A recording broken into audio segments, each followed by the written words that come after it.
Yes. So thank you everybody for coming to the second season of KuK-Tuesdays Dislocation. Thank you again, Benedict, for offering us this space. Thank you to Anna from Hybrid Lab for offering us this actual physical location. Thank you, Lotte, for taking over the concept of this session entitled Toxic Entanglements. You will give further introduction in a second. Big thank you to Ashik. I think most of you just witnessed how amazing he is setting up everything. So thank you so much for the technical support. Thank you to Dominic, who cannot be here tonight, who also assisted with the graphics. And thank you all for coming. So without further ado, I will first hand over to Benedict and then. Je vais continuer en français. Pour une fois, pour remercier à mon tour Jeanne-Ange Joigne, qui est la curator, la curatorin de cette série qui a marché si bien pendant la première saison. On a été enchantés de cette résurrection des Tuesdays. Merci Jeanne, merci aussi Foga, qui aujourd'hui est encore au Cameroun, il rentre ce soir, qui avec Jeanne a pensé la première série. Et puis nous sommes très impatients, très heureux de recevoir aujourd'hui Lotte Arndt, qui fait partie de la famille des KuK, pour évoquer ces questions de toxicité dans les collections. J'en dis pas plus, et la parole va à toi. Je pense, ouais. Merci à vous.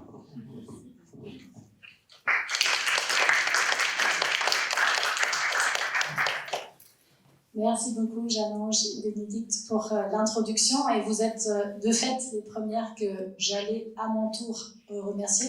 But maybe I will switch to language, because I mean, this might happen several times in the evening, that we get mixed up and lost in language. And I think it's part of the conversation. And please join us in this translation that we are sharing tonight. I think it is a moment that is important for the conversation to take place, and I wanted to start myself with saying thank you also to the people that we don't see here, Eike von der Rau and Elsa Gulko, notably, who render possible everything that is happening at the Institute. We will discuss tonight under the title Toxic Entanglements, Artistic Practice and the Transformation of Labor in the Extractive Present. And we discuss together with two guests who arrived from Brussels and Maastricht immediately, but who traveled further to Lubumbashi in the Congo. This is where we met in October last year, and I will speak a little bit about that. Adassa Ngamba, who is an artist and currently based in Brussels. Tahani will say some words about this later. And Timo Makuri, who is an anthropologist based in Maastricht right now, to join us for the conversation.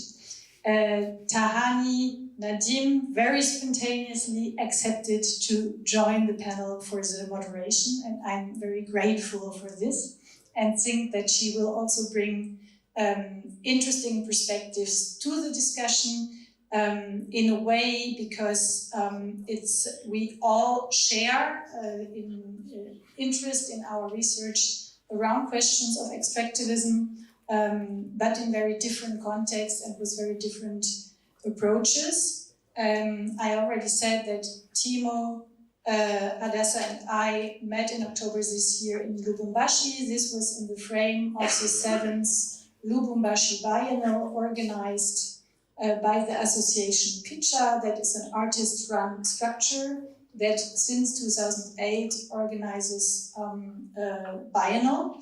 That has the ambition and that works very hard to counter in an environment where structures of social life are very strongly made and fashioned to take out resources of the city and to orient all economic and cultural activities towards purposes that are not on site but that are up road. Picha is trying for quite some time to counterbalance this dynamics and to actually build structures of solidarity and collaboration. If I speak about a city where things are fashioned to take them out, you have here a view of Lubumbashi that was actually, Timo will speak more in depth about this later, created in 2010 under the colonial name of Elisabethville. And what you see is actually the slag heap that builds up since that date, because the city was entirely dedicated to copper extraction and is still living with this piling up of toxic mining waste that is actually determining the structure of the city. If we are engaging tonight with a discussion on labor, art, and spaces or approaches of resistance to extractive structures, I wanted at the same time to put a connection to the institute where we are actually based. It's called Institute for Art History and Historic Urban Studies, and most of us are engaging with histories of urbanity. So Timo is an anthropologist of urban life and very much engaged with what happens in cities. Hadassah will present a research that she is undertaking called Copper and Urban Oxidation. So there is a whole interrogation about how cities are transformed and become a condition of living and working through this extractivist economies that we will speak about. And I wanted to connect this to the institute where we are, because most of you won't suspect, and I wouldn't have suspected it neither if Lukas Fuchsgruber, who is here, wouldn't have called my attention on this, that actually the building that is facing the Institute of Art History at Ernst-Reuter-Platz is the former building where the mining engineers were trained. And right next to Ernst-Reuter-Platz, you won't suspect it, you find that. So you go to the basement of Ernst-Reuter-Platz and you actually have an educational mining site that is there in order for future engineers to train on how to work in the mine. And I will stop on this and just make a minor link to the research that at the one hand Naomi Gramlich, with whom we're in discussion, undertakes related to these mining sites, because the engineers were not only working in German mines. We might speak about the history of these mines later or in a future event. But they were also trained to mine in colonial context, notably in the mine of Tsumeb in what is today Namibia. And so the part of the mineralogical collection that is held by the TU today is actually extracted from the Tsumeb mine. And we have a colleague, Marlina Lauterbach, who is actually working on her PhD that is partly dedicated to this question. With this, I will stop because this was meant to be a very short introduction and hand over to Timo to Sahani, oh my God, who will do the moderation of this evening, and I'm very grateful for you to be here. Thank you very much.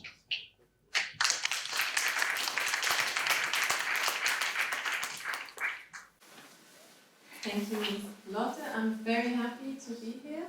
It was very spontaneous, but nonetheless. My job now is to give you a little bit of a roadmap of what we will do tonight, and then introduce our speakers. So I was told that by 8:30 this should be wrapped up. We will have 3 presentations that will last between 8 and 15 minutes. During these presentations, I would ask you to collect your questions and comments. We will then move on to a panel discussion, which will then be followed by the opening up to the floor. The floor is the Eastern audience, that would be blue. So we will now move on to Timo's presentation. And my introduction of Timo, he's assistant professor and of globalization and development at Maastricht University. His research focuses on the lived experiences and historical entanglements of communities experiencing rapid social change due to resource extraction in the DRC. We are eagerly awaiting his forthcoming book, Rich Soils, Empty Hands, Artisanal Mining, Historical Generations and Coloniality in the Congo Copper Belt. Timo, the floor is yours. Thank you, Tahani, for that generous introduction. I must warn everyone, I have seasonal allergies, so I will sound like I'm not from here, which is appropriate. Thank you, everyone. Thank you, Gian, for organizing this, and Lotte for inviting me here. So for today, I was thinking of how, it is in white font. I was thinking about how to put together some of the ways we're going to talk about our work. And the question that I think Lotte posed to us, or at least to me, was how is the capture and collection and classification of artifacts in museums comparable to the collection of people in post-colonial cities like in Likasi, in Democratic Republic of Congo. That was kind of the general provocation that she offered us. So my response to that provocation is what I'm going to present to you today. And it is a tale, a sort of a fable of sorts. And it is a fable about how to eat a city. Right? I'm going to try. So the city I'm talking about is called Likasi, and usually these pointers work but on a flat screen. That is not the case. Likasi is close to Lubumbashi, and so you will see it up here. Actually, it is important for us to get this right.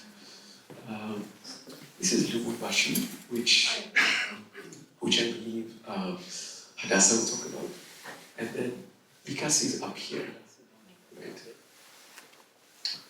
So I'm talking about Likasi. It is a city of about 500,000 people, and it was the center of the mining industry in the Congo continent.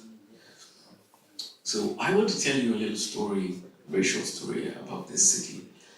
And it's a story that is also about how people who once feared the land stopped fearing it and started to eat it.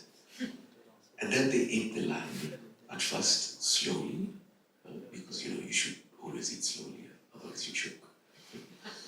And with some respect, they feared the land, they ate slowly, they had some, respect for it.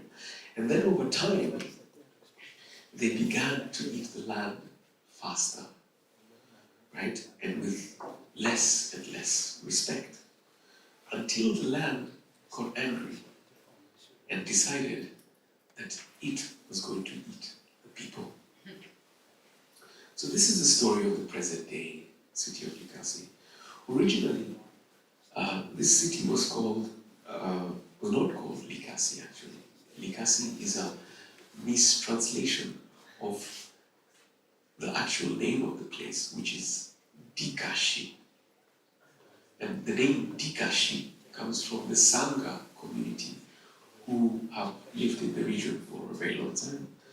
And the meaning of Dikashi is actually the area with the odor, with the smell of the antelopes. So the Sangha community were relatively small but very industrious people, and they lived on the land and its rivers in the central savannah region of the Congo. Before the arrival of the Portuguese in the 15th century and the onset of the slave trade, the people of the savannah were mostly hunter-gatherer communities, and over time they moved within the Congo region, Congo River Basin. Right? This was a very fluid area. That's what I'm trying to say. They came to be famous across the central and southern African savannah for the production of what was called then red gold, which is what we call today cotton. So by the time the Omani Arabs were making way into the Congo savannah in search of slaves in the 19th century, the Sangha and the Lamba people came to be renowned also for, or as, the eaters of copper. So, in their own language, what they would say is Bantu Bakudia Mukuba. Mukuba, which shows up in that signboard over there. Vous souhaitez la bienvenue au village des Majeurs et Cuivres, and then they put there Mukuba. And that Mukuba is not put there by mistake, because in fact, that is the original name for copper in the region, right? And so they became makers of iron, but also copper, and the blacksmiths, the people who used to smith the copper, make it into different shapes, right? Obtained quite a bit of prestige and status in these communities, and they were considered to be able to communicate with the invisible spirits that controlled the fertility of the land. And so various authors have spoken about the idea among the Sangha and many other Central African communities that land was a sign of the invisible agency, the capacity to act, the potentiality of ancestral spirits. One implication of this was that the benefits or the fruits of the land were always a sign of the existence of the spirits. And one had to obtain permission, one had to coax, one had to convince, one had to defer, respect, give allegiance to the spirits so as to obtain the bounty of the land. When the Belgians arrived in the Katanga region in the 19th century, the initial claim by King Leopold II was that he was going to stop the Arab trade. But in reality, he really came for copper. And so from 1910 to the present, copper mining has come to define the region. At first, mining was done by, or at first, when the Belgians arrived, it was done by the colonial mining company, the Union Minière du Katanga. So, in the previous image, we see Gécamine. Gécamine was originally known as Union Minière du Katanga, right? And the people on the image on the left were the Sangha and Lamba eaters of copper. And on the bottom left, we see that they are, in fact, conscripted by the Belgians to dig in those same mines where they used to mine copper. They are forcefully conscripted, right, enslaved, you could say, to then extract copper for the Belgians. So the history of the names of these places, actually, like Likasi, is quite important, because it tells us that also what was originally gathered in these areas before the Belgians forcefully conscripted Africans from across the region were, animals, for example, right?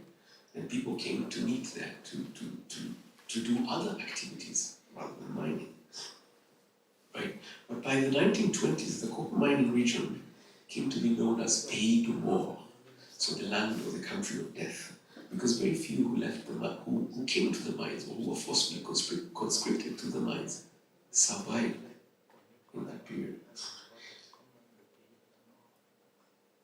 And this is an image by Sami Baloji, who is one of the founders of Picha, the collective that organized the Biennale in Lubumbashi. Sami's image is from a book called Memoir, and in it he superimposes the images of the conscripted Union Minier workers, and he puts it in the backdrop of present-day Lubumbashi or Katanga mines, right? Industrial mines specifically. So we come to see that actually in the 50s was a kind of peak period for extraction, and Likasi came to be known as Paris du Congo, actually. And it was a Paris du Congo for a particular class of Congolese citizens, right? Those who were benefiting, those who were obtaining the bounty of the land, right? By virtue of working for the Belgians, right? In the 50s and 60s, the Congo belt, in the 50s and 60s, in the Congo belt, being modern meant being urban, being employed, and commanding work that paid you a salary. Salaries became very important. And so the people ate the land. And some of them became so-called modern. Right? The majority, however, did not live in cities. And they were not employed, and therefore earned no wages. In fact, they were so-called peasants. Right? The problem faced by peasants was that they were forced for quite a long time to live under conditions of forced labor, especially in the rural areas. And they were forced to produce food or cash crops that were then brought to the urban centers for sale or consumption. Right? This food production benefited the urban at the expense of the rural. So over time, the rural areas have declined.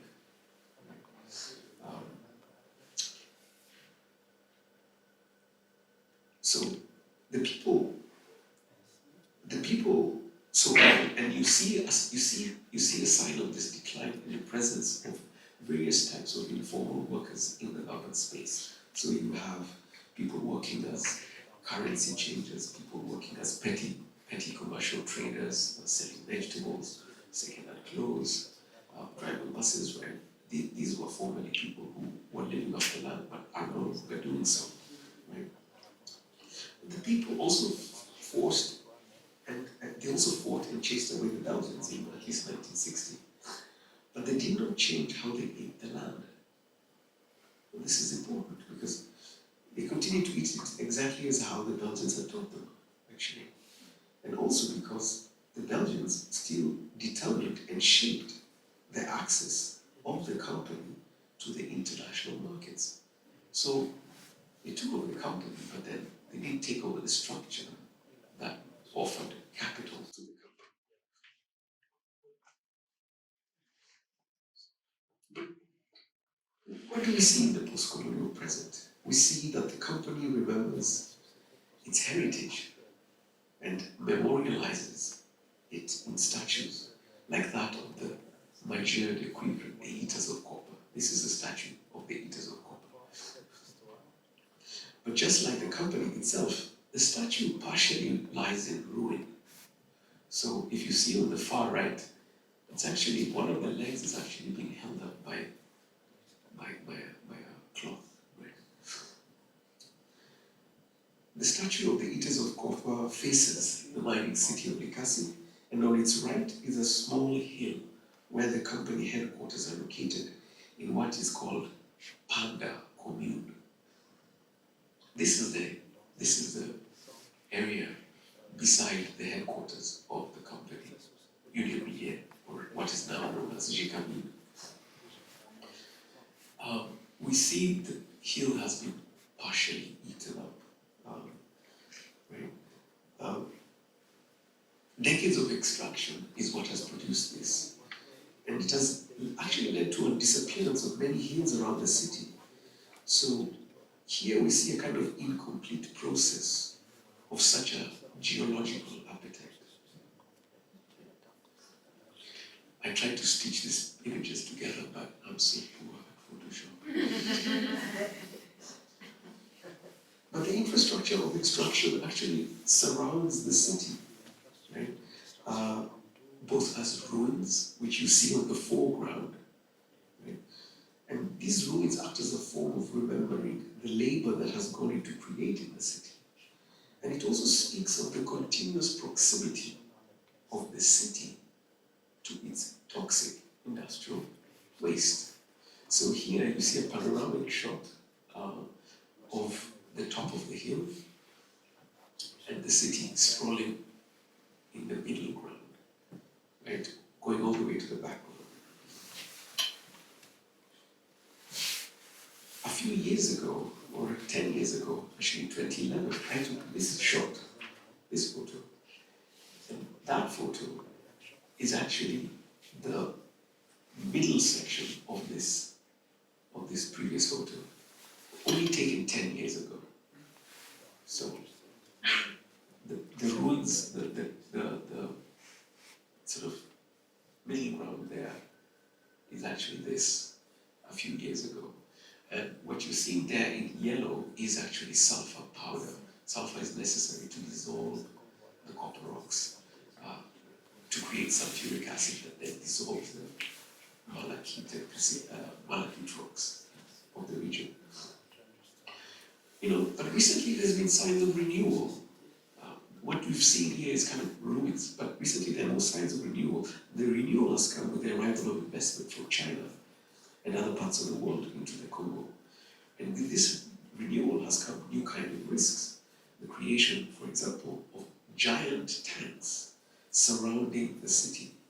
These tanks are used to leach copper, which is the leaching process, is a process of extracting the copper through these giant tanks of sulfuric acid, actually.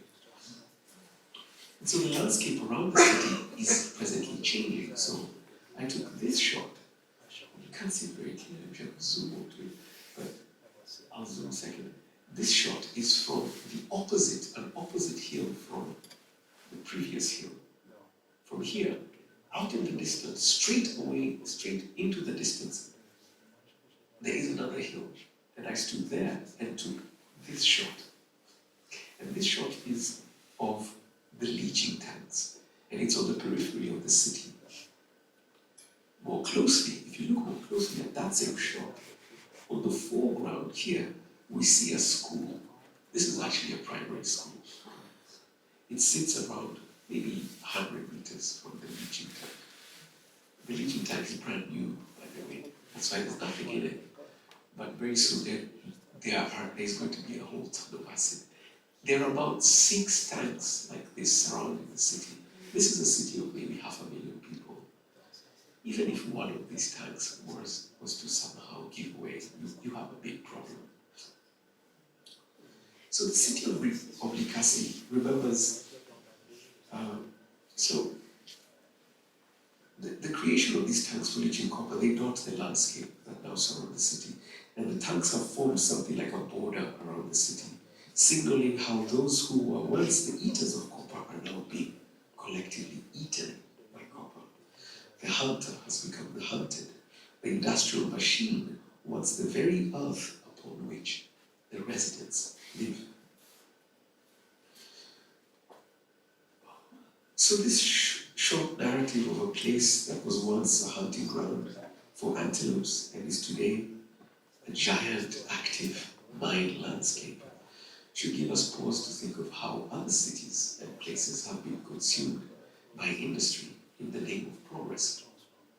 It's also a narrative about what gets remembered and what is lost to forgetting.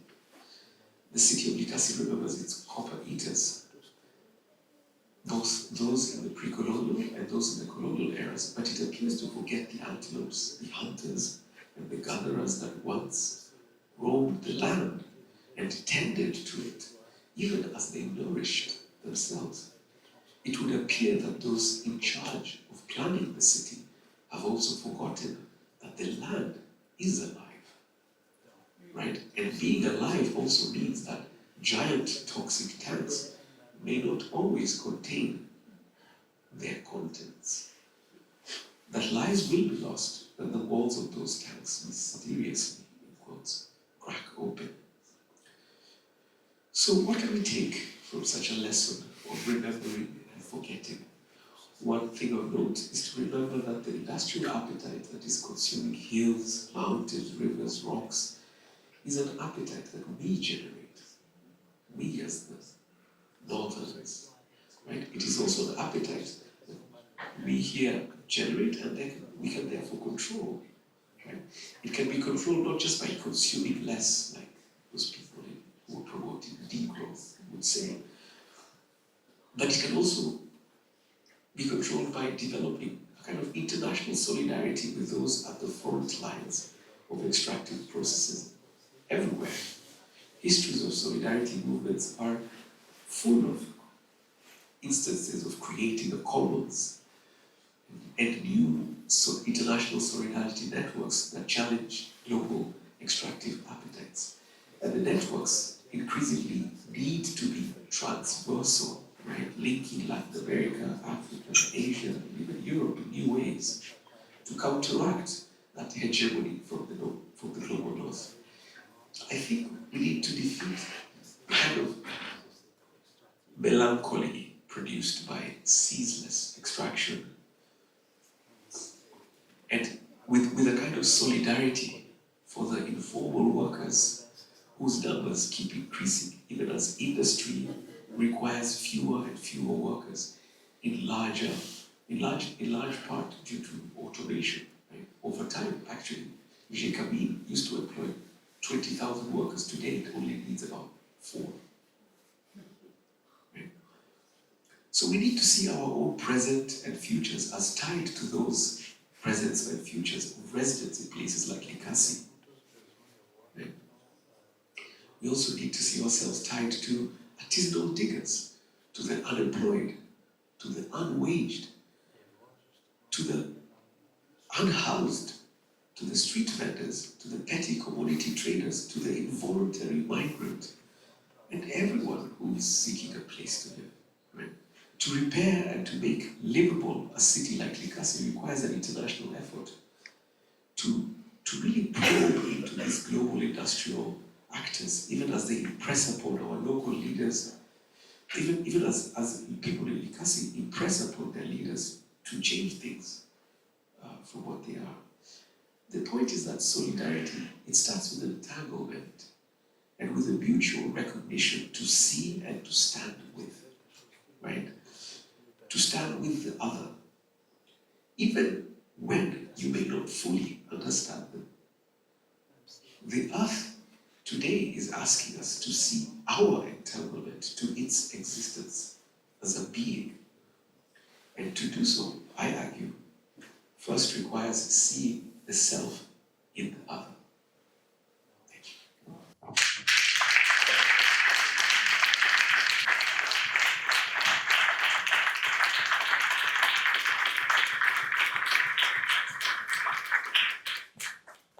Thank you, Timon, for this brilliant fable, and I think it's a nice transition through solidarity to Hadassa's work, because artistic practice can offer us models to think about relations of solidarity. So it's now my pleasure to introduce Hadassa Ngamba, Congolese visual artist, living in Lubumbashi. She works between Katanga and Congo Central. She studied at the University of Lubumbashi at the Faculty of Criminology and exhibited her first works as an artist at the 5th biennial of Lubumbashi in 2017. In 2019, Hadassa was artist in residence at Wiels Contemporary Art Center in Brussels and the winner of the Lubumbashi session of the Laurent Mounens Award. I'm also very, very happy that Richard is here to translate, so I'll give a brief introduction. Richard Jourgang is at the TU Berlin. I'm sure many of you will know him. He's in the project Umgekehrte Sammlungsgeschichte. I'm guessing reversed histories of collections or something like that. Thank you, Michelle, for translating. Adassa, the floor is yours.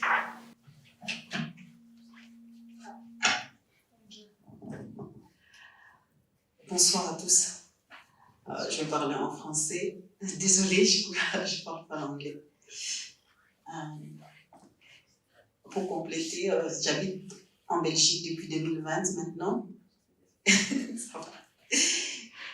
Et donc, les travaux que je vais présenter aujourd'hui, ça parle de la distillation de l'âme liée à l'exploitation du capitalisme et des connivences pour les cas du Congo, et spécialement les grands Katanga, d'où je suis d'origine en partie.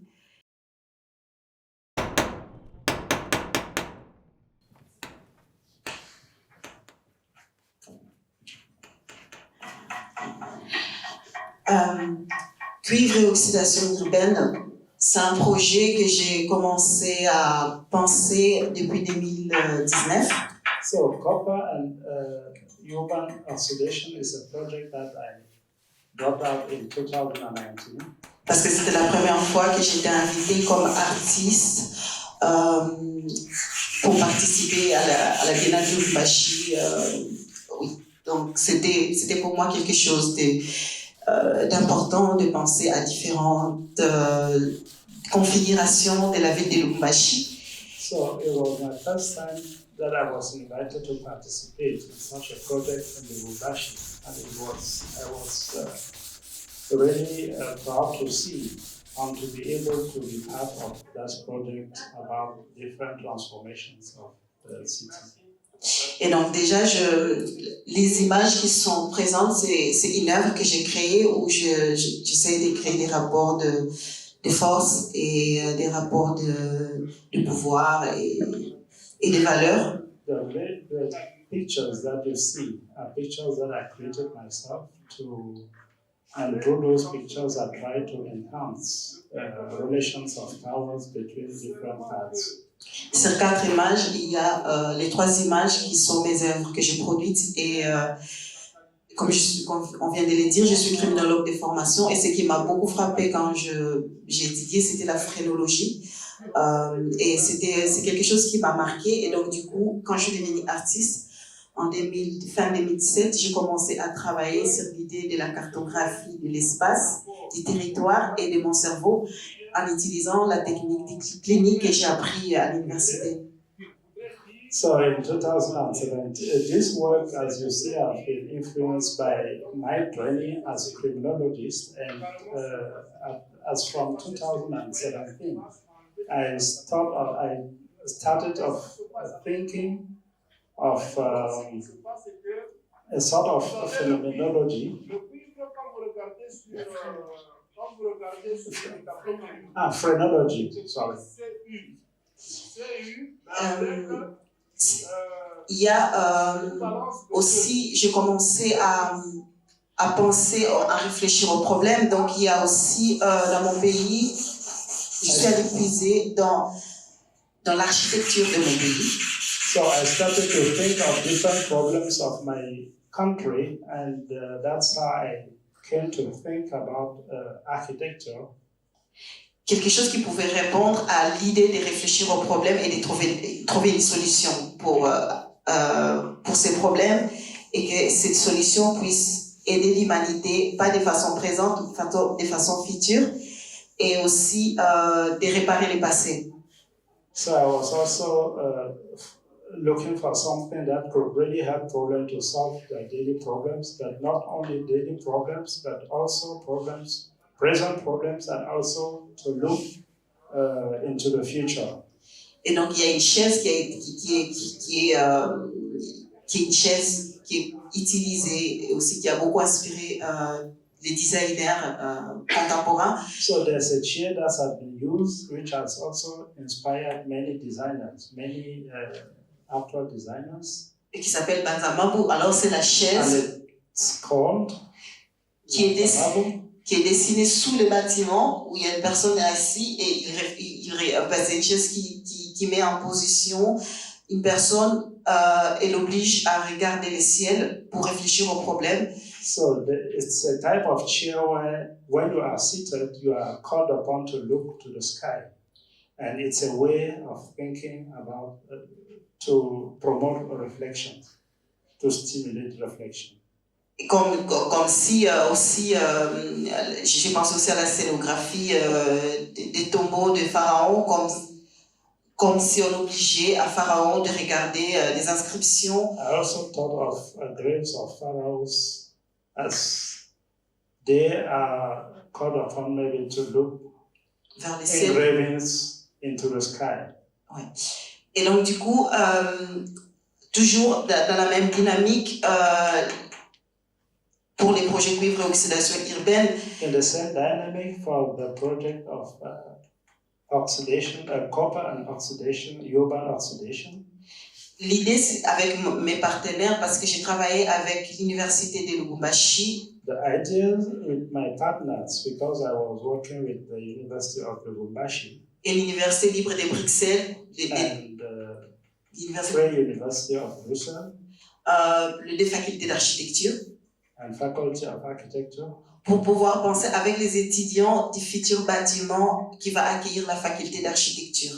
To think with students about a new building that was going to house the Faculty of Architecture. Alors, les bâtiments qui a, en fait, l'image qui a précédé cette image, c'est les futurs bâtiments que moi j'avais déjà imaginé depuis 2019 et que j'ai proposé pour ces projets. Qui s'inspire de la cuivre, des mangeurs de cuivre, la croisette des mangeurs de cuivre. So the design or the images about this new building was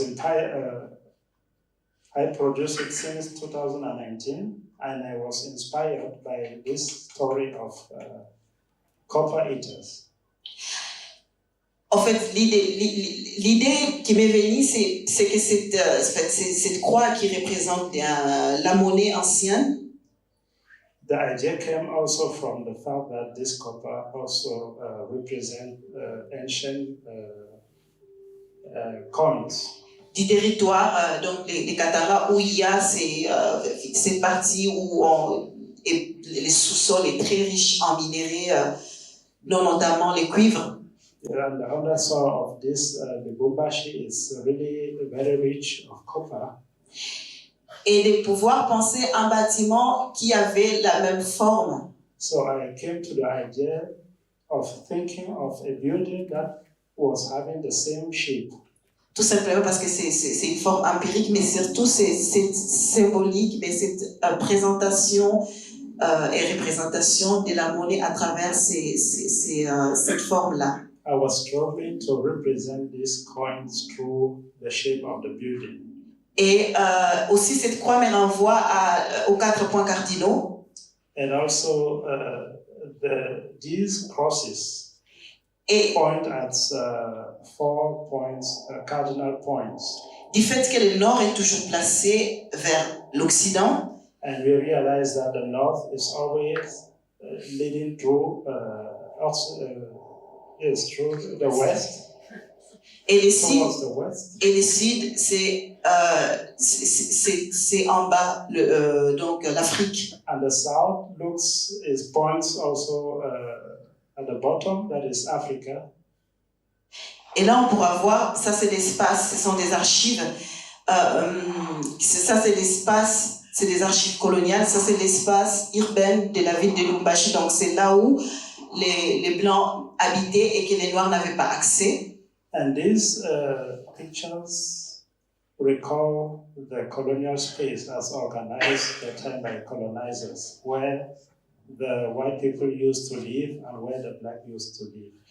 Et donc du coup c'est les centres, et quand on est en centre, on ne comprend pas, avec la boussole on ne comprend pas où est le nord, où est le sud. Tout le temps on est perturbé parce qu'on veut toujours répondre à ces modèles du point cardinaux qu'on nous a appris à l'école, qui se trouvent dans des bibliothèques coloniales. And accordingly, when there is a center, you do not know anymore where the north is and where the south is. And these also shape our own way of viewing the state, because we get them straight from this colonial library. Alors, l'idée m'est venue de pouvoir distorsionner ces 4 points cardinaux, parce que ça a l'air d'être des lignes droites, mais il n'y a rien de droit dans ces tracés d'orientation, de direction. So I came to the idea of undermining or undoing these 4 cardinal points, because when you look at it at first, they seem to be straight, but in fact they are nothing like that, of the kind. Donc l'œuvre que j'ai créée, c'est une superposition de 3 éléments. Donc le plan de la ville que j'ai présenté précédemment, et la croix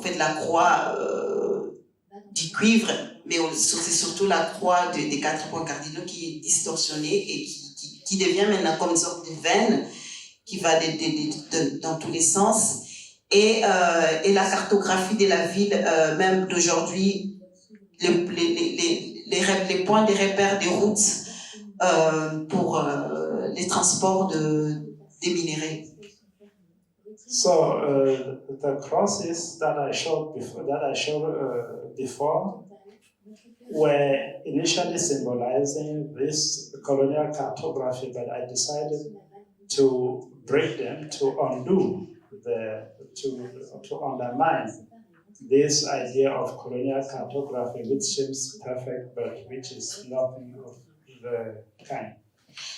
Et l'œuvre a été créée dans le but de faire une étude des matériaux qui sera utilisés pour les futurs bâtiments. So this work came out was produced in the framework of a study which was looking for an appropriate material for the new town. Et c'est la technique que moi je voudrais utiliser pour construire un futur bâtiment qui représente la ville de Lubumbashi. And it's the technique that I wanted to use for the new building, which is going to symbolize the town of Lubumbashi. La technique des batteurs de cuivre, donc le son qui a commencé à jouer, c'est le son des batteurs de cuivre qui sont en train de battre l'œuvre que je viens de présenter. So the sound that you heard refers to the beaters of the copper.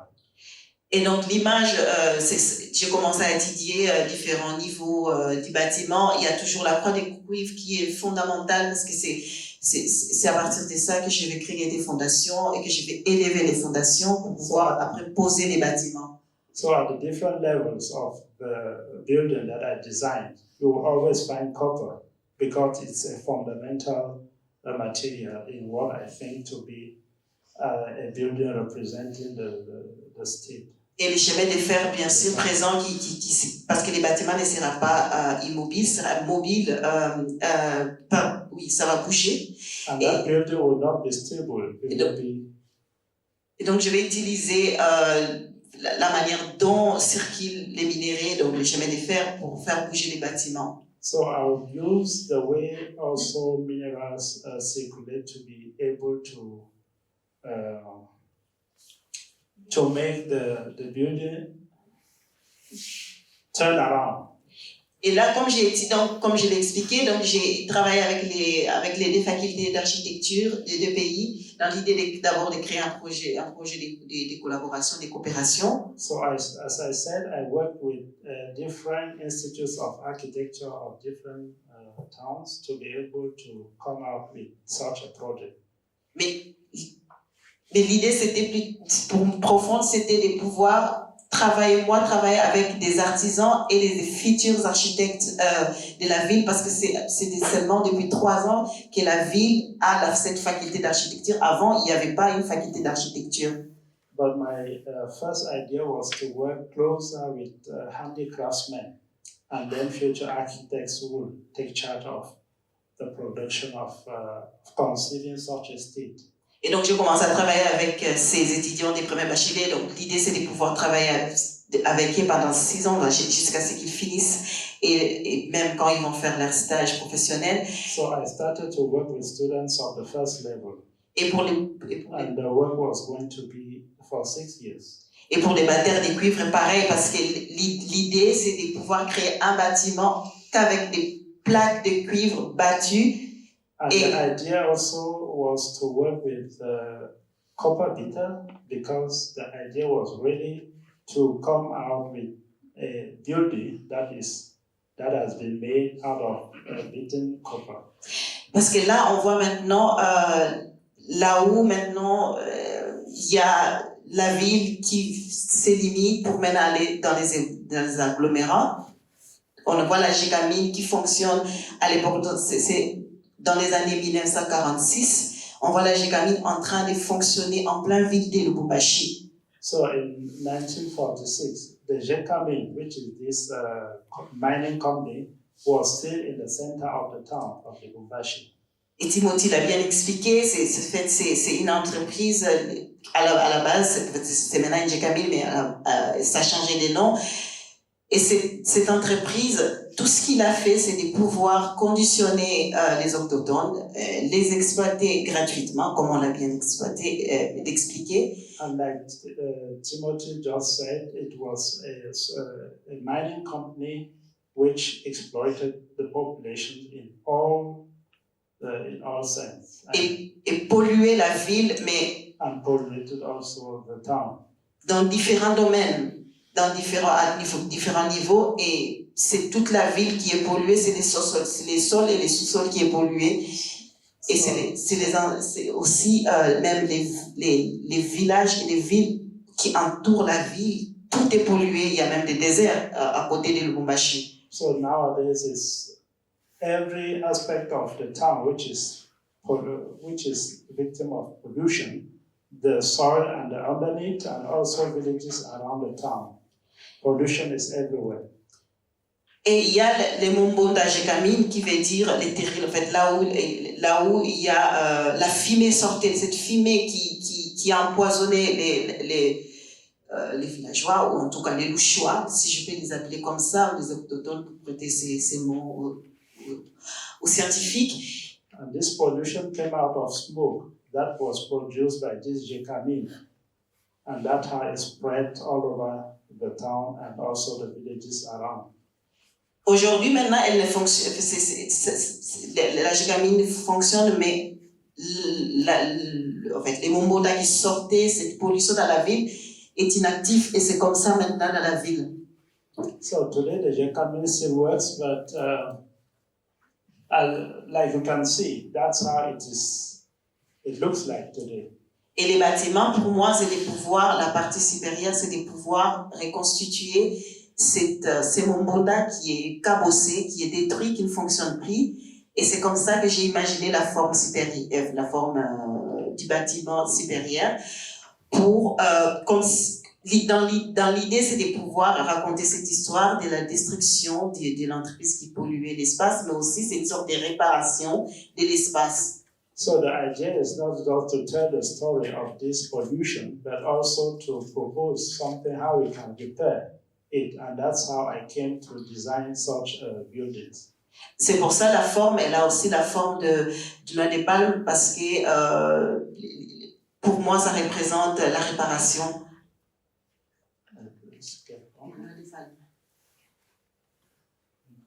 Oui. So the building is having the shape of a knot, palm knot, and according to me, it's a way to symbolize this reparation. Et le cuivre là, elle est traitée pour maintenant ressortir les couleurs différentes. And the way the copper is treated now is it will be able to bring out many colors. Et donc, du coup, c'est un fragment de ces schémas-là, mais ce n'est pas les mêmes schémas. Encore une fois de plus, je perturbais l'ordre des schémas. Once again, I undermined the order of these different schemes. Pour pouvoir avoir ces schémas-là et les battre sur les cuivres. to be able to reproduce them on beaten copper. Et donc, au final, j'ai obtenu cette œuvre de 3 mètres sur 80. And finally, I came to this, that's how I came to this work of 3 mètres sur 80 cm. 3 meters over 4. Et donc, c'est un travail que j'ai pu réaliser en discutant, en faisant des dessins sur terrain et en dialoguant avec des scientifiques, des ingénieurs, des étudiants. Et voilà. To be able to produce this work, I didn't remain in my room. So I went on field trip, researches. I also exchanged with different people, students, also teachers, and so on and so forth. Et les étudiants de leur côté, ils ont proposé des maquettes. Et donc, du coup, tout ce qui va suivre, c'est des œuvres que je vais passer vite parce que c'est des œuvres juste qui alimentent cette idée de l'oxydation dans la ville de Lubumbashi. So the different works gives on an idea of this oxidation in the state of Lubumbashi.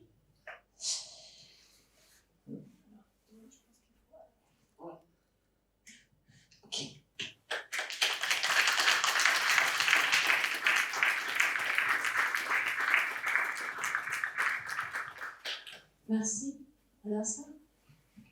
I think it was very fitting to end your presentation with images and stories of collaboration and cooperation, also appropriation as a means for healing and repair.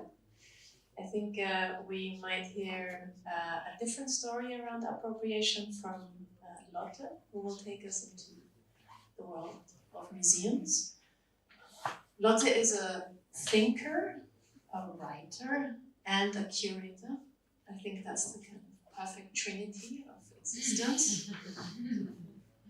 She accompanies the work of artists who critically interrogate the post-colonial present and the white spots of modernity.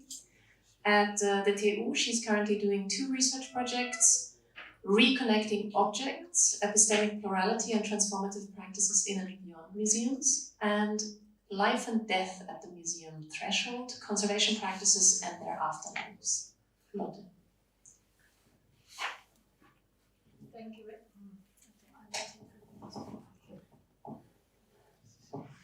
Thank you very much, Tahani, for your moderation and your introduction, and thank you, Timo and Adassa, for your presentations. During the introduction, I'm slipping through the presentation of Adassa, and you see many of her artworks that she didn't speak about, but maybe at some point in the discussions we can come back to it. Notably to the question of cartography that is very present in her work. Voilà, so I think there are a lot of things that we can relate to later on. So you saw that there were 40 more pictures, and it's a bit of a shame that we didn't have the time to speak about it. I will try to go quick. I think there are many resonances. As Tahani said, in the frame of the research at the Institute, I'm conducting a work on toxic conservation that leads me very often into museums and on the consequences of what the conservation practices in museums in Europe, but also beyond, have practiced in its toxic aftermath. That you find at the one hand in the museums itself, so here in Toulouse, with this poster that indicates clearly that you do not have to get too close to the object, which in this case is an animal because it is a giraffe. But you also find it in the storages where conservators and people who want to relate to objects cannot access differently today than heavily equipped. Here, Cyril Couvi-Andemagnan, with whom we are currently working on film on the question of toxic conservation. So most of the time, or quite often, I'm working from within this conservation practice, interrogating at the one hand the very material, so chemical aspect of this toxicity, but also evidently the epistemological or cultural part of it. So what does it mean as a conservation culture that leads museums to take out of the institution everything that is related to living processes and cohabitations, transformations, spiritual aspects that are not there.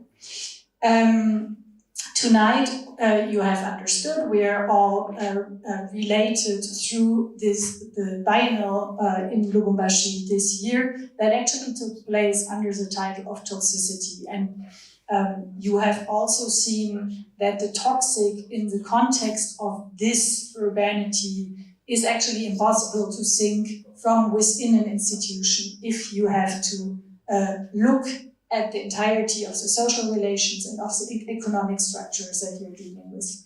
And so what I will try to do tonight is to think a little bit with you about what can it mean and how can we tackle or how can we conceive of a museum collection in this toxic environment.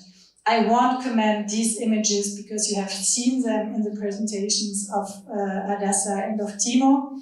The ubiquitous presence of the remnants of the activity of the mine in the city, the way how everybody is marked by this continuous extraction. And in the middle of the city, you find the Musée National de Lubumbashi, which has actually a history that is very much related to colonialism itself. It has been created in 1946 in the former Belgian pavilion of the World Fair of 1931, which was itself an answer or resonance to the World Fair, the colonial exhibition in Paris.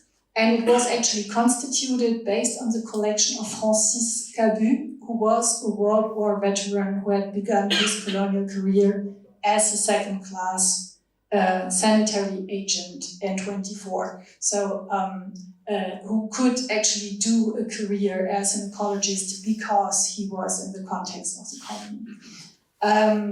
I don't comment in detail the constitution of the collection, but it grew very rapidly due to the presence of the mines, and that's my point. So Cabu writes in 1938 that he gives his gratitude to the Union Minière de Haut-Katanga for the collection objects given to us and for the facilities it grants us on its side. So it's actually the very presence of the mining company that rips off the soils that renders the collection of the museum possible. The museum is today housed in a modernist building from 1956 that was built on the occasion of the 50th anniversary of the Union Minière du Haut-Katanga. So you see that everything is very related to this mining history. This is a view of what is today the ethnological room, gallery in the museum. And it just shows, so it has a thematic classification. Most of the objects are from the Congo. And it just shows the diorama that is dedicated to copper and to technologies of fonte. How do you say that?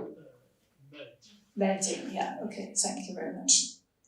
So you have seen these crosses in the presentations before. You don't see at any moment in the museum an image like this that would actually correspond to the way how industrial copper mining looks in the region right now. An image like this is another work by Sami Balogi, that actually gives an idea. So you see workers in this image, but he works on scale in a manner that actually the presence of humans, so people who are laboring in this rock, is absolutely rendered insignificant by the tremendous aftermath of the extractive landscapes. You don't see an image like this, which is the photographic work of artist Hulda El Magombo, qui fait partie, who is another member of the building of the foundational member of Kicha.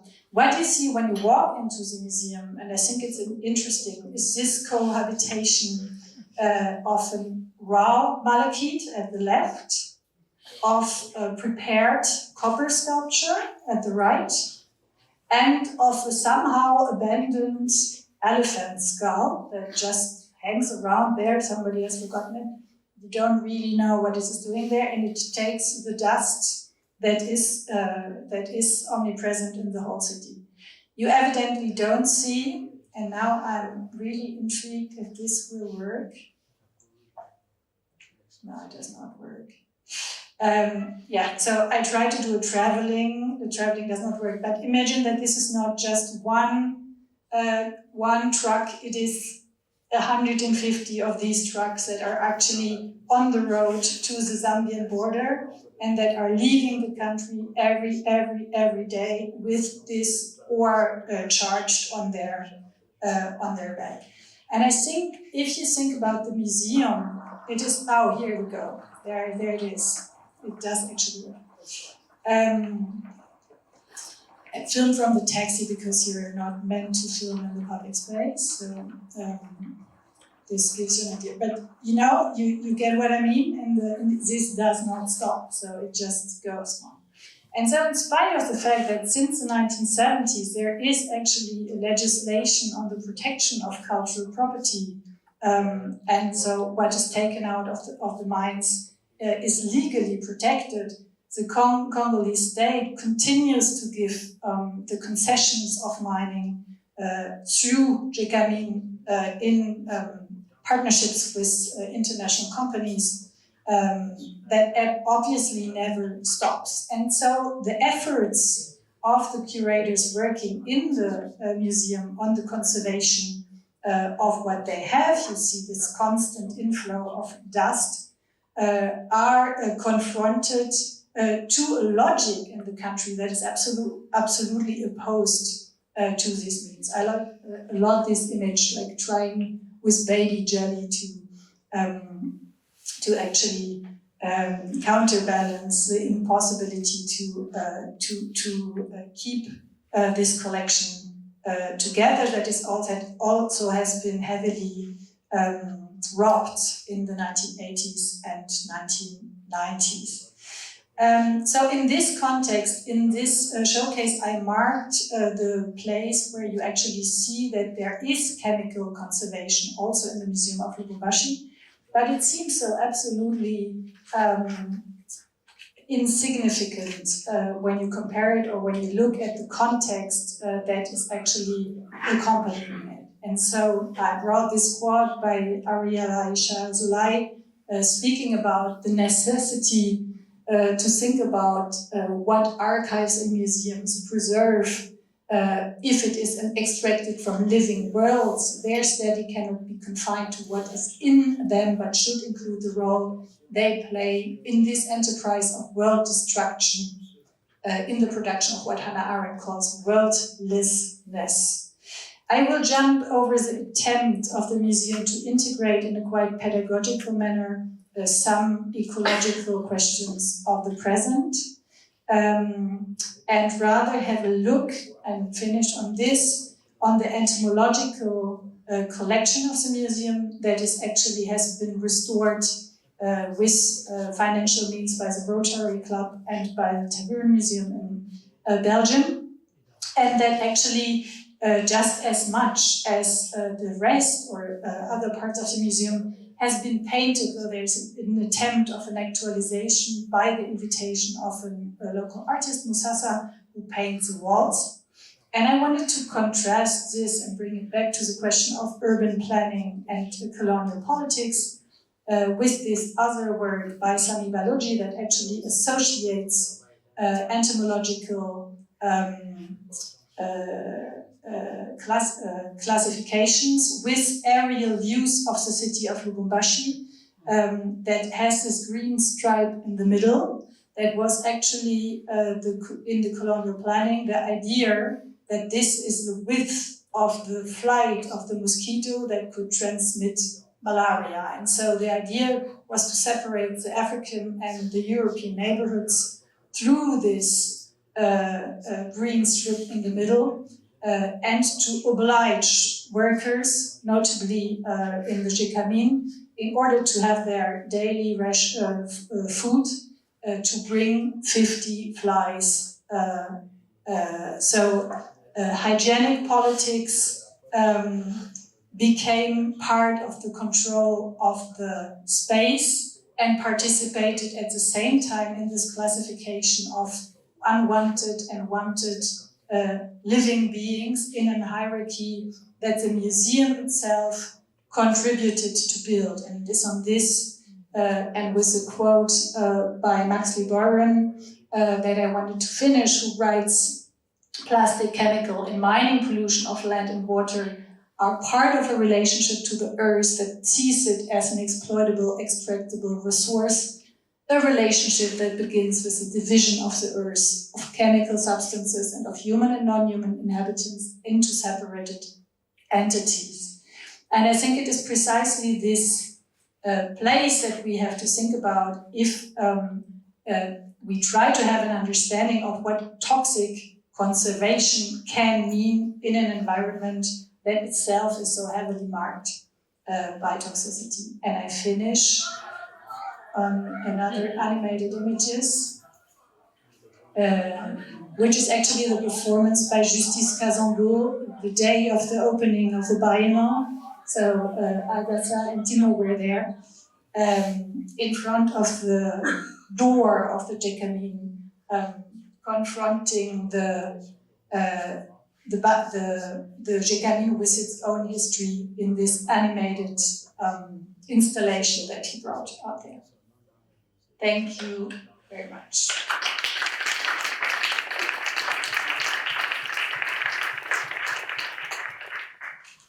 Thank you very much, Lotte. So I suggest we do a quick response session on a question that I have to bring you all together, and then we'll open it up. And I wanted to come back to the practice of eating. And I know it's not so much in your work, but now that you showed the insect, it reminded me of a reaction that a colleague of mine, an artist, had when I showed her the museum when she was confronted with the insects. Her first reaction was she had this desire to eat them, to bring them back to life. And then she realized she can't because they're toxic. So I want to make this relationship between eating and extraction, because extraction, I think in all your works is both, it describes something, so we are seeing, it's a descriptive term, we're seeing extraction happening, but it's also a heuristic. So it helps us think what's going on. It helps us think about capitalist relations, neoliberal biopolitics, etc. It makes us think relations also between Lubumbashi and Brussels and perhaps the stock exchange, wherever copper is traded. And I'm wondering, what about eating? Because the eating in your presentations also works as a descriptive term, but it's also a heuristic. And what does eating, what are the kinds of relations? And I'm particularly interested in the relations of repair, because you said that's, we need to think about melancholy, beyond melancholy.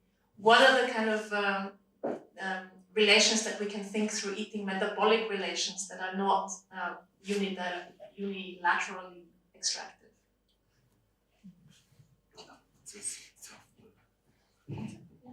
Are you ready? I will try and answer. One must eat. A girl must eat, right? And if we must eat, I suppose one of the things you have to think about if you must eat is that, well, you are satisfying the body on the one hand, eating is also a ritual. A ritual in the sense that you are given or provided with the thing to eat. But you must relate to it more than just a thing, right? Because if you consider that it has a potential beyond itself, and it is that potential that one is consuming, then you are transferring a potential from one space to another, right?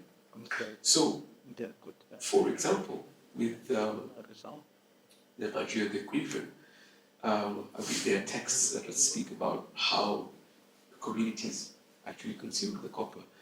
It was highly ritualized, right? There was prayer, there was collection of the copper, but then also like a return. So there is a reciprocity that goes on.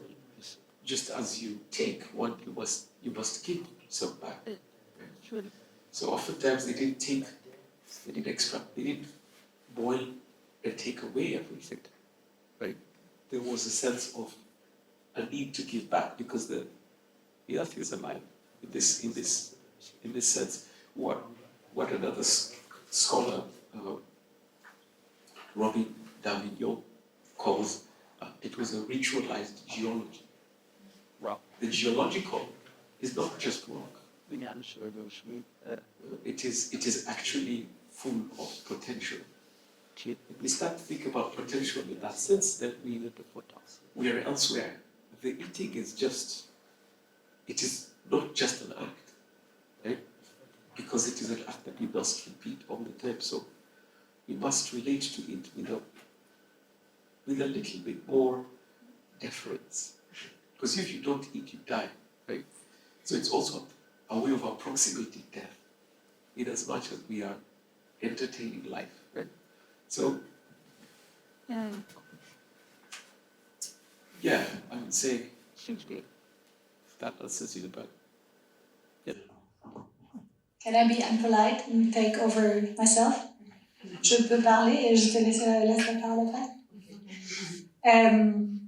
I think it's very interesting that you finish on this point of death, because I always have museums are always argumenting that they actually treat objects and keep everything that is living out of the museum in order to prolong their lifespan. So the eternity, the imagined eternity of the object is actually what should take them away from death, and that generates this death. And this double bind is also in your question, and in your idea of eating as a metabolic, that at the same time makes you part of living processes that cannot be generalized in something that can be patrimonialized, that can be eternal, that can be the nation, that can be the vertical, that can be the monument, that can be all these things that also you have shown at some point. But that needs to be in a kind of reciprocity that knows about the necessity of this process going on. And so in this way, maybe there's a way to reconnect also to this 14th century's copper eaters. Moi, je vais répondre avec une image par rapport au manger. J'ai créé une œuvre qui s'appelle La table sereine de la synthèse. So your question, I would like to reply by using an image. Because I created an image which is called La table sereine de la synthèse. Donc l'idée, c'est de pouvoir, en fait, comme je l'ai dit, c'est une table qui réunit du monde, soit pour manger ou pour débattre. So the idea is a table that unites people either to eat or to share something else or to discuss ideas. Mais sauf que les mots que j'utilise, c'est des mots qui n'ont pas le même sens que leur définition dans les dictionnaires. Just that the words I use to define this table are do not have the same sense in the dictionary. Parce que sur cette table, il il s'agit juste de la déstabilisation. J'ai déstabilisé tout parce que pour moi, Because on the table, it's not about eating, but I use the table to destabilize many things. pour moi, tout ce qu'il y a sur cette table qu'on peut consommer, c'est pouvoir déstabiliser le monde, déstabiliser l'économie au sens propre, déstabiliser la terre. According to me, what is on that table is what we can use to destabilize not only economy, but also the earth, the world, and so on and so forth. Et déstabiliser les esprits. And destabilize also the spirits. Donc pour moi, la déstabilisation qui est liée à l'exploitation du sol, c'est vraiment l'idée de pouvoir, l'être humain qui dit qu'on va aller chercher la stabilité en creusant la terre, la sécurité en creusant la terre, et pourtant on est en train de déstabiliser, pour moi, les mangeurs de cuivre, comme ils vont aussi chercher sous terre, l'idée, en fait, c'est comme s'il y a une idée qui émerge de pouvoir déstabiliser tout pour pouvoir consommer la terre. So the idea to go and extract minerals is also a way to fight against, to look for serenity. But also I use the same way the same figure of extraction to prove the contrary, to destabilize. Because when you go and dig somewhere, you are destabilizing the soil. You are creating holes, for example, where there was no hole. And I use maybe the same thing to say that I apply the same reality to the table that I create. La technique que j'ai utilisée pour déstabiliser, c'est par exemple dans la partie d'acier, j'ai mis du sel pour pouvoir ranger l'acier et j'ai enflammé le bois pour avoir du cendre. Et tout ce que vous voyez, rien n'est stable. Tout est instable. So the idea to destabilize this table, I burn the wood, and I also use salt in order to oxidize the iron. And when you do all that, the table is no more stable. Thank you. And for those of you in the back who can't read the English title, it's a dynamic philosophical invitation to survive. And with this, I want to extend a maybe not so philosophical invitation to you to ask questions. Thank you so much for those enriching presentations that I have the honor to see today, to witness today. My question would be to know, what does the Congo government do to prevent, or at least to limit the impact and also to stop this destabilization of the nature and so on? Do you have an idea?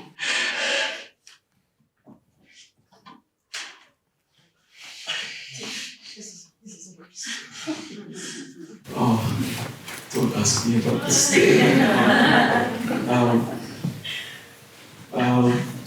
The Congo government. I mean, I guess you have to think about what is the government for?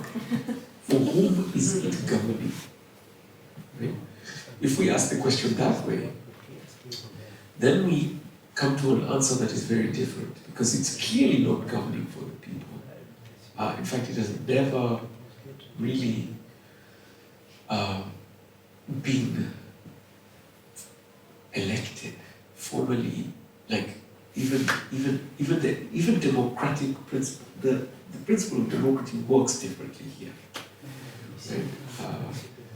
Congo's ruled for 32 years by Mobutu prior to the Belgian era.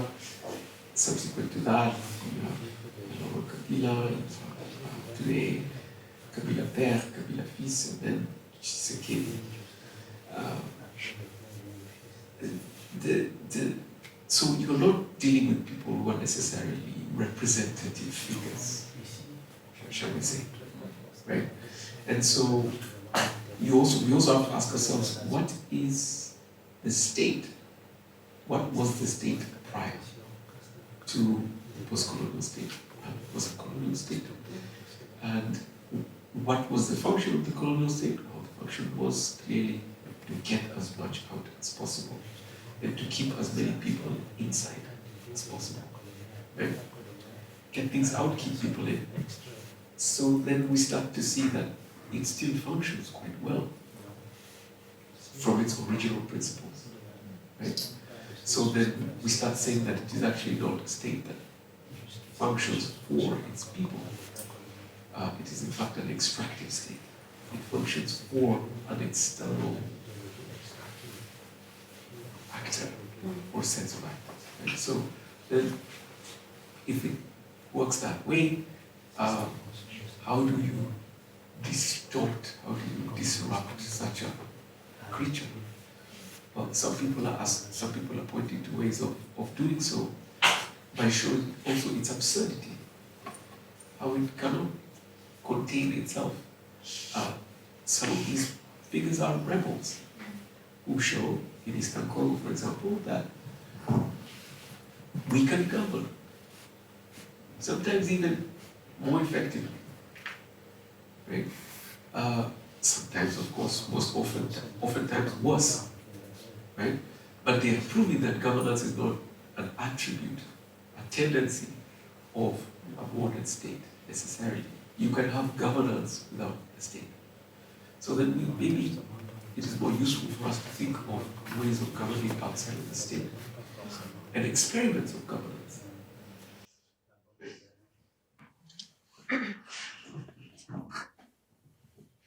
Moi, je dirais plutôt que les Congo, en ce moment, en fait, je crois qu'il y a cette redéfinition des configurations, en fait, moi je les appelle les configurations congolaises, et donc c'est-à-dire tout ce que l'Occident, tout ce que les Européens ont configuré dans tous ces espaces. Et pour moi, je crois que le point de départ, c'est de pouvoir d'abord comprendre les configurations cartographiques du Congo pour pouvoir faire quelque chose. Et c'est ce qui se passe maintenant même au Congo. According to me, I think there's need to understand first the colonial cartography of the town to be able to impact something, because that ideology seems to be still functioning. Et donc, on se souvient de cette fameuse conférence de Berlin qui a défini les contours et en fait les cartographies du Congo. Et we still remember the Berlin Congo Conference, which defined the limits of different states without the participation of different local populations. Parce que l'objectif de cette conférence, c'était de pouvoir établir une stratégie de comment extraire, exploiter, comment configurer cet espace pour pouvoir extraire tout des pays et de les sortir vers l'étranger. Et même cette configuration ne s'est pas limitée que sur les espaces, c'est aussi les corps. Comment est-ce que les corps pouvaient être exploités et sortir du pays pour qu'elles soient en fait une marchandise pour l'autre côté de l'Atlantique. C'est pas, les cartographies sont créées pour aliéner les corps, aliéner l'espace et de pouvoir sortir tous ces éléments du territoire pour l'extérieur. So the aim of this conference, as well as the colonial cartography, was to plan extraction, not only of minerals, but also of humans. And this cannot be done in favor of the local populations. And that's why we think the ideology still lasts. Et donc, du coup, comme l'a dit Timothy, c'est la même configuration qui continue encore aujourd'hui. Et il y a une prise de conscience de cette cartographie qui est en train d'être toujours mise à jour pour pouvoir garder l'intégrité de l'espace. Mais les systèmes d'exploitation continuent encore et il y a des lois qui sont votées, en tout cas révisées, pour pouvoir régler cette situation. C'est ce qui se passe maintenant. So today there's an awareness of this the persistence of this colonial cartography and its consequences. And that's why day and day new laws are being voted in order to change the situation, even if it does not, even if it takes long.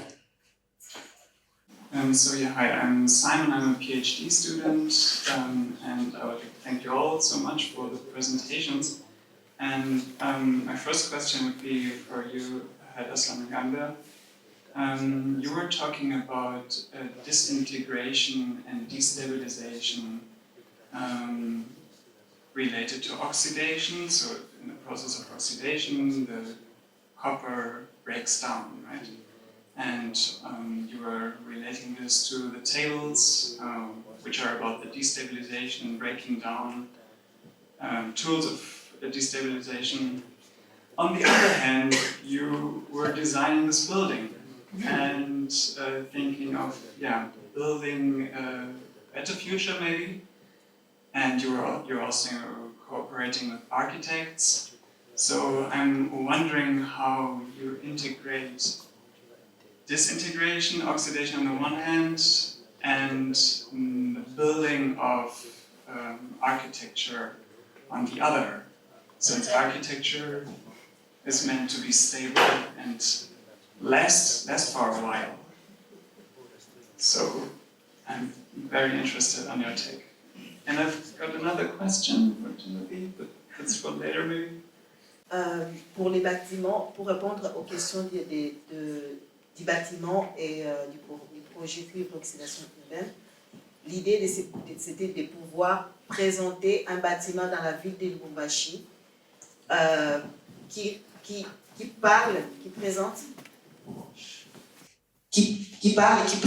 fait référence au système pervers que cette ville a engendré, en fait, parce que Lubumbashi a été créé à cause du cuivre. S'il n'y avait pas de cuivre, peut-être que Lubumbashi n'allait pas exister.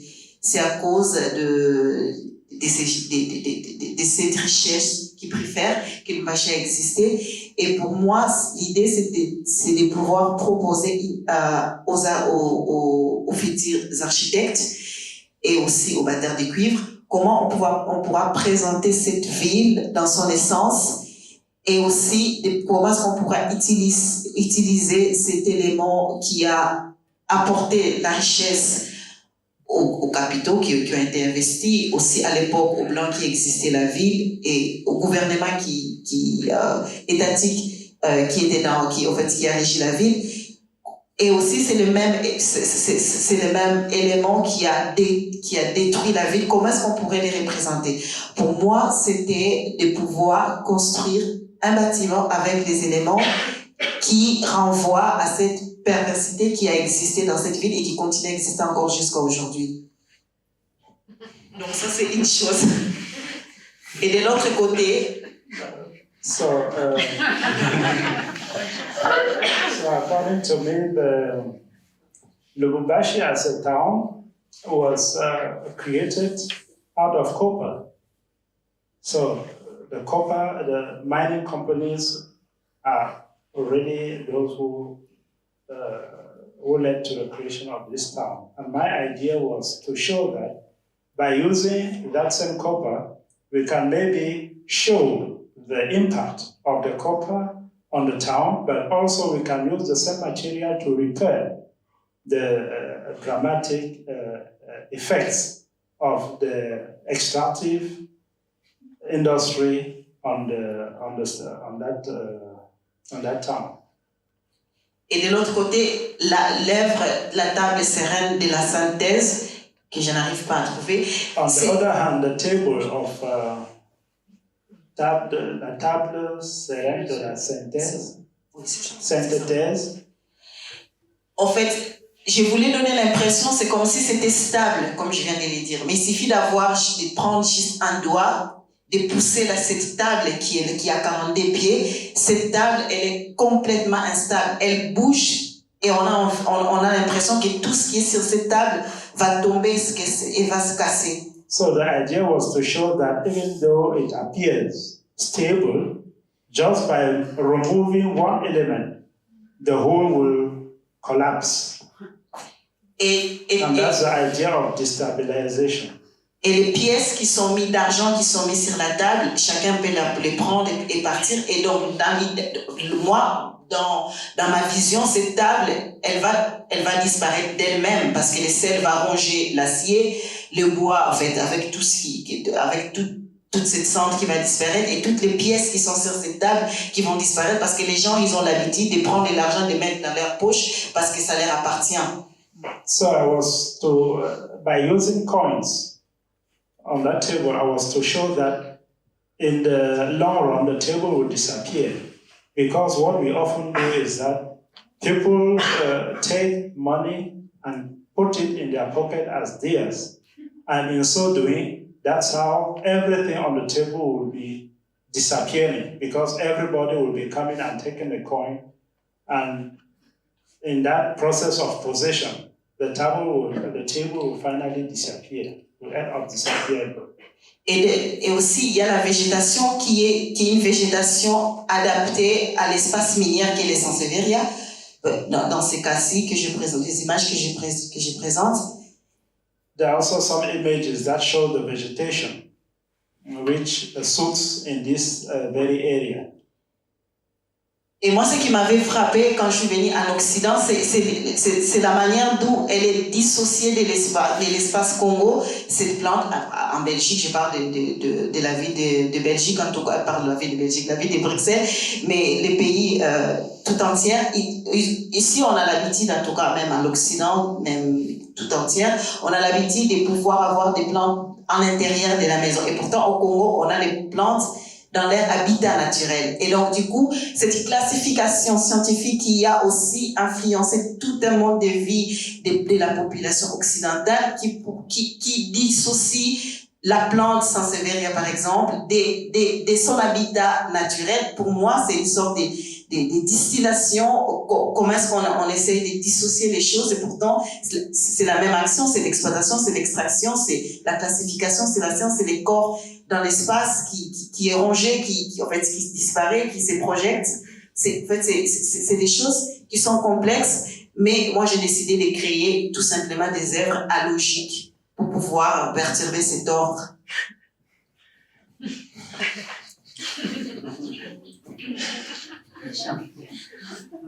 So, what strikes me when I came to the West is that in Congo, for example, we do not have plants in the houses. But here when I came, I realized that people collect plants from its natural environment and take it into the homes. And that is also a form of destabilizing the nature. And those are things that I'm trying to reflect on, either for Europe or for Congo. Thank you for giving me the opportunity to ask another question for Timothy Makori. So I want to jump back to the question of going beyond melancholy. And I loved your fable and I love your metaphors, yet I want to address economics. You are an economist, aren't you? No, okay, I got that wrong. I got that wrong, sorry. What's your field of work? Extraction. So no, my question kind of breaks down. Well, economy is a fable. Economy is full of fables. Yeah, okay. Okay, so It's logical.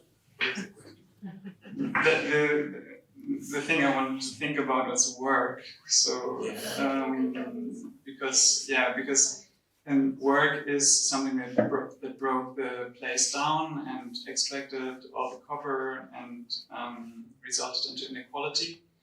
And on the term of going beyond melancholy, do you have like some economic sense of another model of work or solidary model of work that can open up another future? Thanks for the question of work. I mean, work is important. We need work everywhere. But what kind of work, right? What kind of work becomes the question here.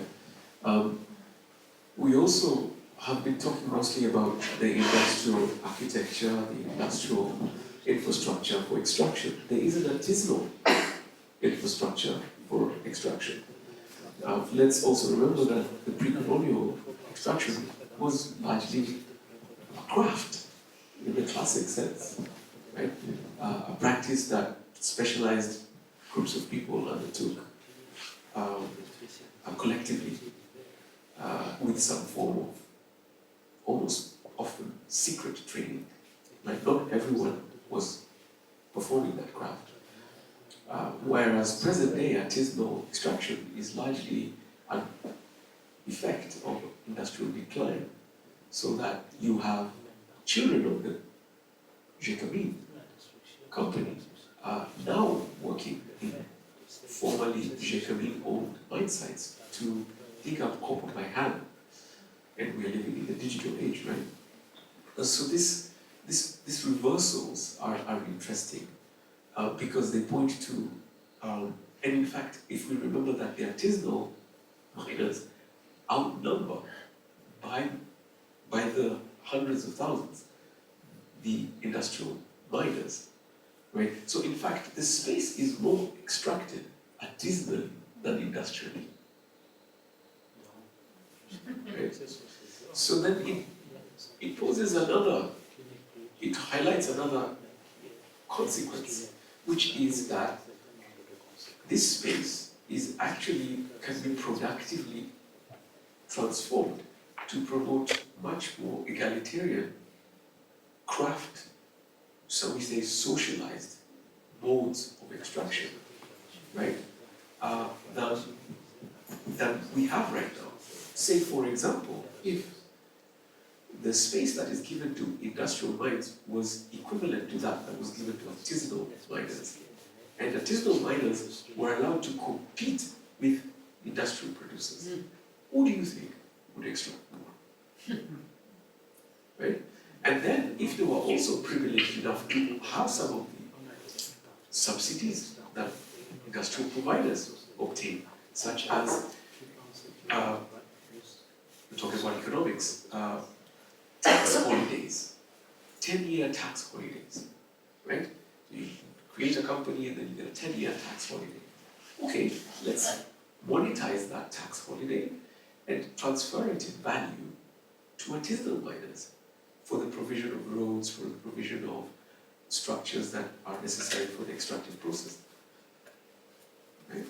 You would actually amplify artisanal production, make it much more value, how should we say, distributed value, much more egalitarian distributed value than what we have with the industrial production, which largely goes to the state and private investors. Okay? So, in fact, when we think from the artisanal dimension, indeed, we can have a much more socialized model of production that would favor local communities far much more than the industrial mode, for sure. I agree with you. Maybe I just pick it up for 1 second and try to make the link between the question of instability and the table that Hadassah showed, and the point that you were just making on the modes of production.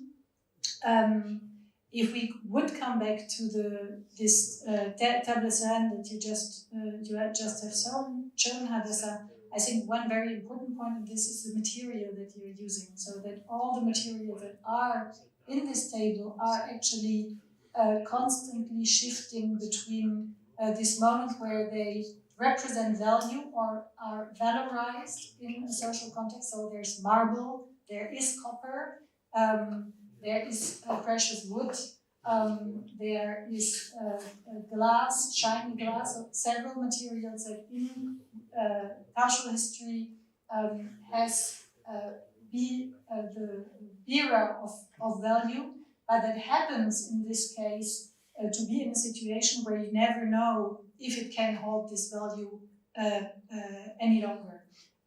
I learned from Hadassah, I actually didn't know that the 1 and 2 cent coins in the European Union will disappear, and that this is actually related to the fact that their production costs is higher than their nominative value, and that right now Germany is buying, for example, the coins of Belgium, who already stopped to use it. So there is a part that has a very material counterpart in what is actually the circulating bearers of value. Timo, when we had the last discussion, you spoke so much about the fact how people would actually dig up their own houses because the only way to survive in a city where there is no beyond this imperial modernity anymore is to eat up the very soil that you stand on in order to sell what you would find in the soil. And I think this is important too. So one of the reasons why for me it was important to have this evening here is also to connect this discussion to the, like, how do we think, like in an institute where we're very much engaging with colonial collections, how do we think about the what seems to be the outside of what is happening in the museums? And that is, in a way, not that much the outside, but that is part of the structuring of the economy and of the world that museums still take part in. And that I think is important when we think about restitution, when we think about what are actually the epistemic, but also the social dimensions of what is the cultural value that we speak about. What does this engage for the living worlds on several sides of the extractive or of the value chain across the world? And this connects maybe to the idea of transnational solidarity that you brought in earlier. So how does it, what is our capacity actually to think these, to undertake a work that is rooted here and that at the same time takes into account how we are related to these working and living realities. Thank you, Lotte, for these brilliant concluding words. You just took a lot of work off my shoulders. Which leaves me to say thank you to our panelists. Maybe give them a round of applause.